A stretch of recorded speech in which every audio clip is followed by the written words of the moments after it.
কলিজাটা দেখ, কলিজার এই জায়গাটা দেখ, কলিজার এই জায়গা দেখ, বুক ছিঁড়ে মনে করতে বাঘ বাকুম করছে। এই আমার জীবনে আমি এত কষ্ট কোনোদিন পাইনি, তোরা এই ম্যাচ ছাড়িয়ে দিয়ে পরিমাণ কষ্ট দিছিস রে।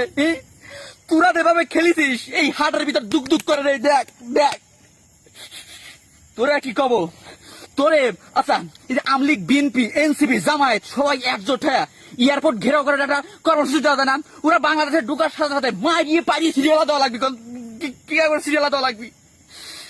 জীবনটা মনে করেন খেয়াল করে আজকে কত বছর আনোয়ার হোসেনের মতো এরকম করে স্টক করছি ভাই, আমি বলে বুঝতে পারবো না, বুঝছেন তো? মনে হচ্ছে নিজের হ্যান্ডেল দিয়ে নিজের বাইরে আর জীবনে কোনোদিন খেলা থাকবো না ভাই।